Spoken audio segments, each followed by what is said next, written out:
মহরম মজলিসে বলেছিলাম যে আলীর টিকিট, আলীর জওয়াব, সেই পাসপোর্ট, আলীর মোহাম্মদের পাসপোর্ট দরকার আছে।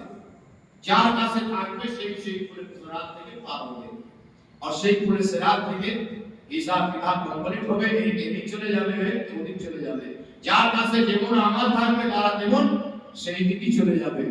आठवें इमाम का जमाना আছে, और आठवें इमाम के जुगे प्रश्न करने वाला प्रश्न बोलो बड़ा महफूज बेहतरीन सवाल करे से, और ये मने करे सवाल करे से का देखी आज के फरजंद नबी কেমন উত্তর দিতে পারে।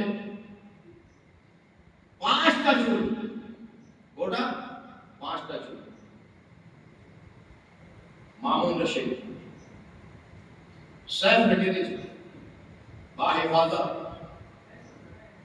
लेकिन बादशाह যে যুগের বাদশা ছিল সব ইমামদের শব্দ ছিল।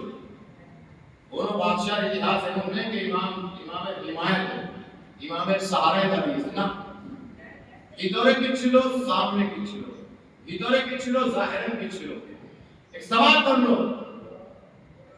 করলো না আমার কাছে নবীর পাঁচটি চুল আছে, ওটা পাঁচটি চুল আছে। আমার अपना मौला इमाम अली रज़ा इस पांचটা চুল চেলো काला उठाया नीलो, और देखा पर বলবে না বাদশা তুমি ভুল বলছো। গায়ের মধ্যে দুটো চুল আমার নানার চুল আছে, नबीर चूल আছে, और तीनटे चूल नबीर चूल না। कहा ये क्या होता था, कहा ইমাম বলছেন যে বাদশা যদি ইতমিনান হাসিল করার জন্য তুমি প্রমাণ চাইতে চাও তাহলে আদেশ দাও আগুনে জায়গা করার জন্য। কাঠ আনতে বলো, আগ রোশন করতে বলো। বাদশা চাচ্ছিল প্রমাণ মরা ঠিকভাবে বুঝিয়ে দিয়েছেন।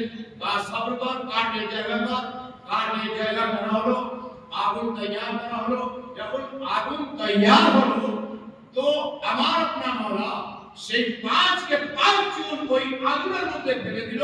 আর যখন আগুনের মধ্যে ফেলে দিল তো ওই পাঁচটা চুলের মধ্যে যেমন মওলা বলেছিলেন যে আমার নানা চুল দুটো আছে, और তিনটে চুল আমার নানা চুল না, তিনটে চুল সাথে সাথে জ্বলে আগুন হয়ে গেল, উড়িয়ে গেল। আর দুটো চুল যেমন ফেলেছিল ঠিক তেমন। তাহলে বুঝতে পারতেন না